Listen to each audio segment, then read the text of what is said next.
Fala pessoal, dando continuidade ao Jesus recordado de James Dunn, a gente vai continuar a falar sobre a tradição, né? E agora sobre a influência da profecia, já considerando o que foi falado no capítulo anterior, né? No estudo anterior, do que foi o desenvolvimento da transmissão oral já na igreja primitiva, ou seja, a transmissão oral que obviamente antecedia a tradição escrita, né? E aqui ele vai fazer um apontamento interessante, né? Que é também uma ideia trabalhada pelo Bultmann, sobre a influência da profecia. O que ele fala aqui? A imagem que está emergindo da pesquisa acima é de apóstolos fundadores da igreja transmitindo a tradição de Jesus, de mestres reforçando a memória corporativa da igreja sobre a tradição de Jesus e de escritores de cartas que aludem e evocam a tradição dele em suas exortações, como se fosse então uma tríade, né? Uma tríade de continuidade, de continuismo do que foi o desenvolvimento inicial da mensagem de Jesus.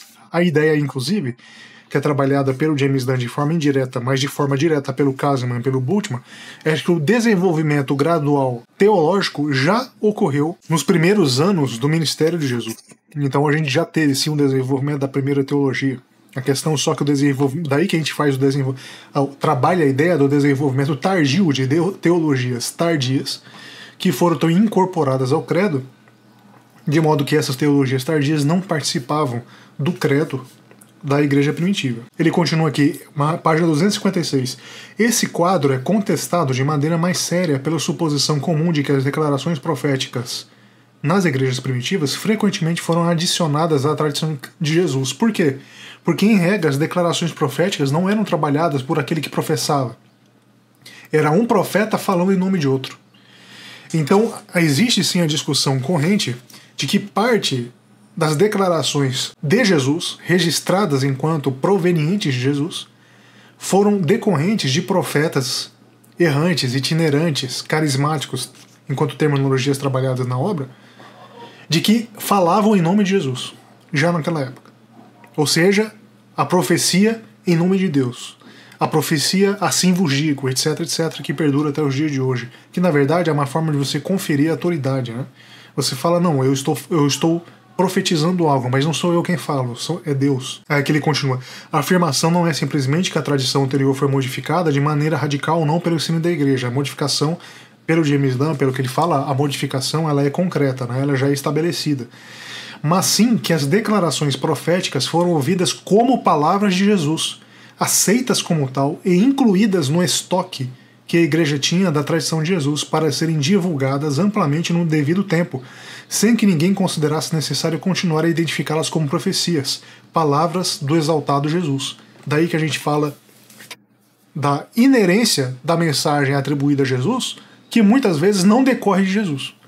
Daí que a gente teve também os trabalhos, a exemplo do próprio Jesus Assembly, que tentou fazer essa separação.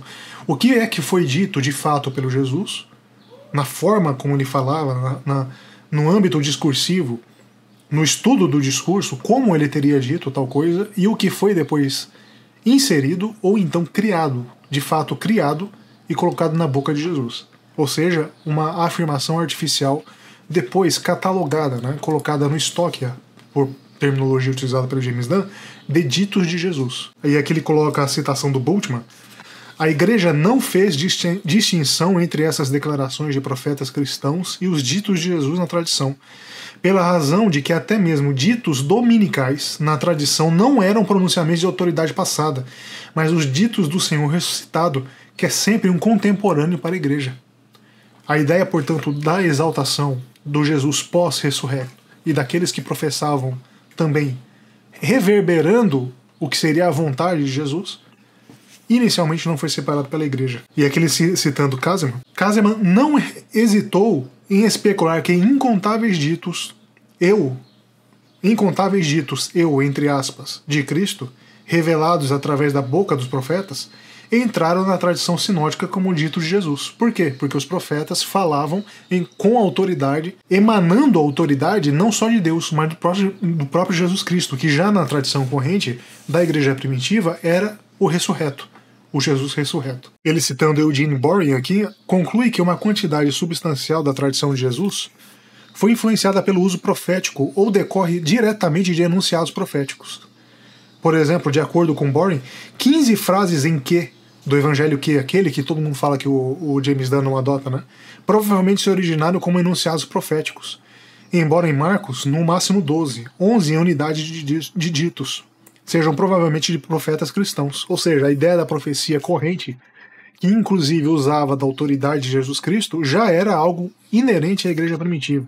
Provavelmente também algo lidado por Paulo, né? E revelado em suas cartas, né, daquela ideia dos cristãos proeminentes, né, dentro de determinada comunidade, que provavelmente eram adeptos do culto estático. Culto estático que, na forma do James Dunn, na forma como ele fala, foi ensinado pelo próprio Paulo. Tá?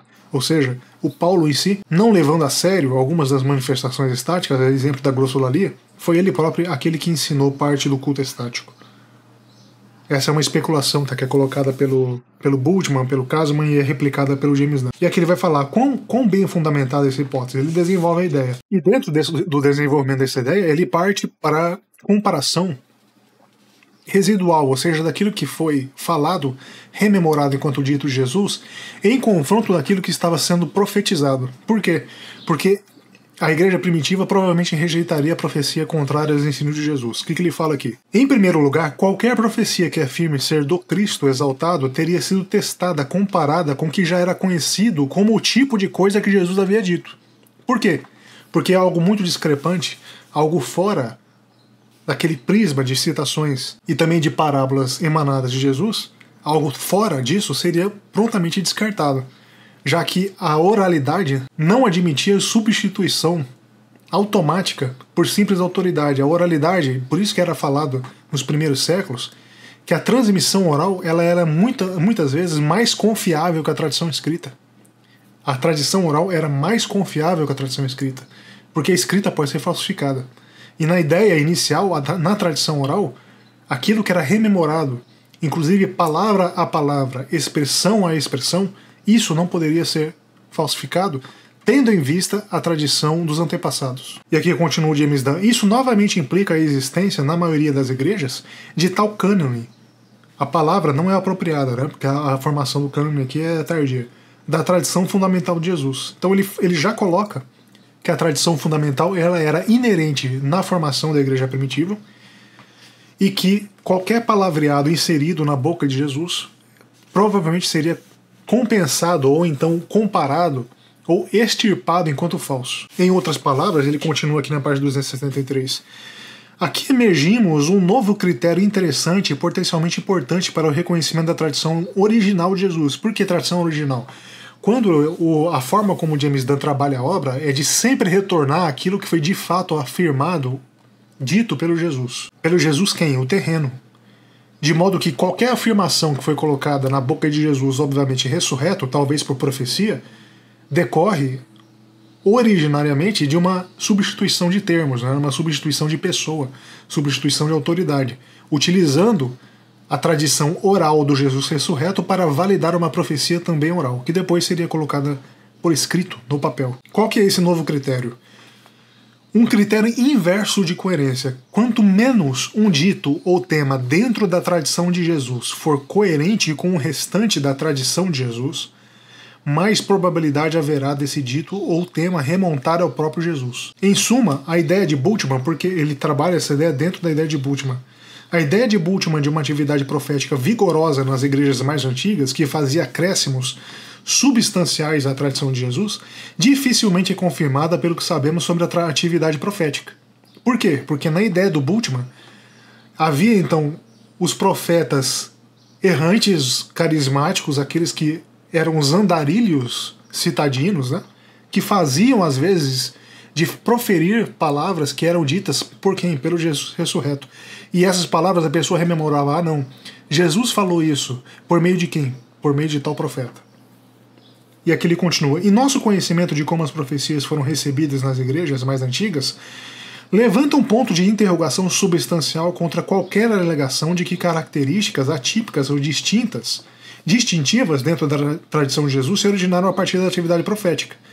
Pelo contrário, a probabilidade é que as primeiras igrejas cristãs estivessem alertas ao perigo de diluir ou contaminar sua tradição fundamental. Então o James Dunn aqui ele não apoia a ideia do Bultmann. Tá? As primeiras igrejas cristãs estivessem alertas ao perigo de diluir e contaminar sua tradição fundamental, que para eles era de vital importância, incorporando nela qualquer material incoerente com as suas ênfases principais. esses materiais incoerentes seriam o quê? Incoerentes ao que foi dito por Jesus. E que já na época seria o quê? Confirmado por consulta imediata aos apóstolos. E aqui ele citando Gibelius, tá? Gibelius também previa coleções dos ditos de Jesus que agiam como um controle regulador. A ideia de controle regulador não é inerente ao Evangelho, tá? É trabalhado também até mesmo na obra escrita helênica.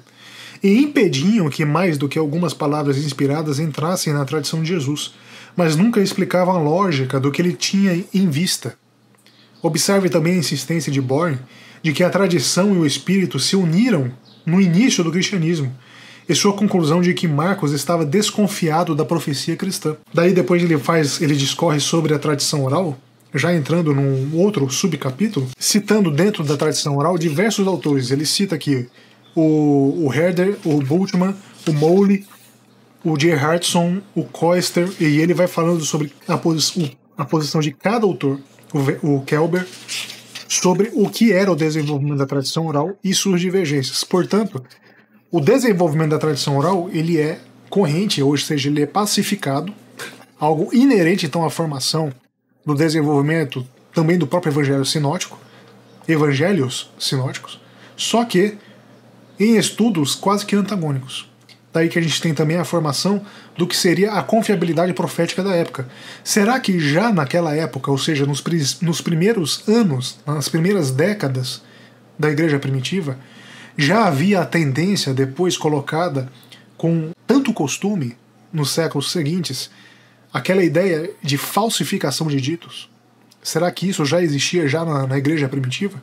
Isso daí é um ponto de interrogação gigantesco colocado dentro do desenvolvimento teórico do James Dunn, porque, para ele, todo o desenvolvimento tardio teológico que ele coloca como ano pós-150 são desenvolvimentos que não remetem mais à tradição oral e à tradição primitiva da igreja. Na opinião de James Dunn, então, qualquer desenvolvimento teórico, teológico, doutrinário, de credo, etc., pós-ano 150, deve ser visto com desconfiança. Desconfiança não com base em seu fundamento, em seu desenvolvimento teológico, não. Desconfiança sobre o que era de fato o que é a palavra dita, ou seja, a mensagem dita inicialmente por Jesus Cristo. E aqui ele menciona, criticando Kelder, que Kelder esquece não apenas a continuidade entre a oralidade e a primeira escrita, como a oralidade inicialmente escrita, que ele havia reconhecido anteriormente, mas ignora os pontos mencionados acima, que em uma época de alto analfabetismo, documentos eram escritos para serem ouvidos. Os documentos eram escritos para serem ouvidos, inclusive os sinóticos. Daí que a gente tem a forma como o sinótico é trabalhado. Ele não é trabalhado para ser lido.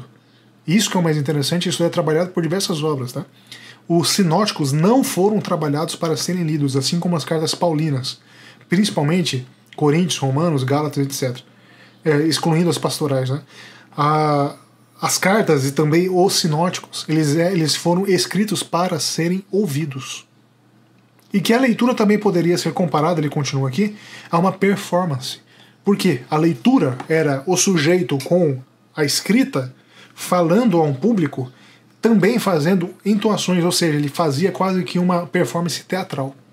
Uma performance, um desenvolvimento teatral daquilo que ele estava lendo. Criticando também Kelber novamente, ele também esquece o caráter vivo da tradição, que tanto a tradição escrita quanto a oral podem representar, isto é, tornar presente novamente, ensinamento de eventos antigos, especialmente na liturgia, como na recordação paulina das palavras de Jesus a respeito da ceia do Senhor.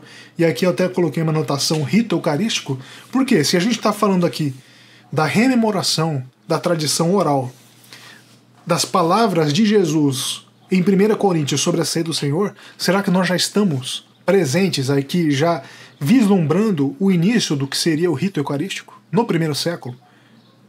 Lamentavelmente, então, ele continua aqui o James Dunn, mais uma vez o potencial significado de se reconhecer a peculiaridade do processo de tradição oral, no caso da tradição de Jesus, foi subvertido por uma outra agenda e perdido de vista. Ele coloca essa crítica porque a ideia inicial da tradição oral é fundamental. Fundamental. Não tem como você afastar a tradição escrita sinótica, evangélica, das cartas paulinas, petrinas, joaninas, etc., você não consegue afastar esses escritos do que era o desenvolvimento antecedente oral. Não consegue afastar. Se você faz esse afastamento, e aí que é o mais importante, e aí que a gente entra já na patrística, no desenvolvimento de teorias ou teologias ou doutrinas ou credos tardios, se você se afasta da tradição oral e começa a remeter somente à tradição escrita, você já não está mais retornando ao que era a igreja primitiva em seus primeiros anos, que era oralizada e não escrita. Disso que a gente faz essa separação.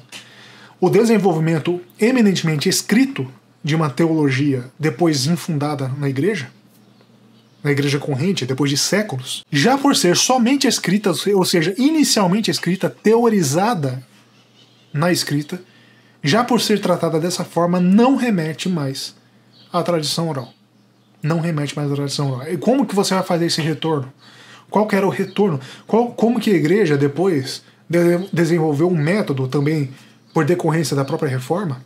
Como que os cristãos, né, separando aqui, né, as denominações, por assim dizer, como que os cristãos reformados, católicos, ortodoxos, como que eles conseguiram pelo menos balizar essa separação da tradição tardia, da teologia tardia, daquilo que era a tradição inicial, a própria formação do cânon, a própria formação do que seria considerado enquanto escritura sagrada.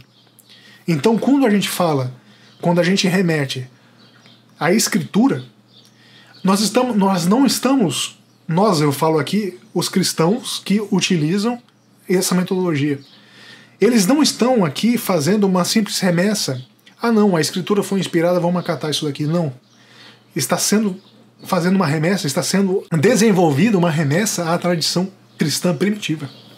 Por isso que, pós-Vaticano II, pós-Concílio Vaticano II, a Igreja trabalhou também a remessa à tradição escrita nos Evangelhos, fazendo o retorno e criando justificativas doutrinárias amparadas no Novo Testamento. Por quê? Porque era necessário retornar à igreja primitiva, afastando o desenvolvimento da tradição oral tardia, da tradição escrita tardia, retornando à tradição oral. E isso daí a gente remete mais uma vez, eu vou fazer também um estudo mais à frente sobre isso, remete novamente ao desenvolvimento doutrinário tardio que não é adotado por parte do cristianismo também ortodoxo e também reformado, claro. A exemplo da Maria Corredentora e Medianeira de todas as graças. Eu vou fazer depois um vídeo sobre isso, porque o mais importante de entender toda essa situação, todo o desenvolvimento, é que todas essas teologias marianas são teologias tardias, que não decorrem da tradição oral primitiva. São teologias tardias, iniciadas depois do terceiro século. Tranquilo? Fico por aqui, grande abraço a todos.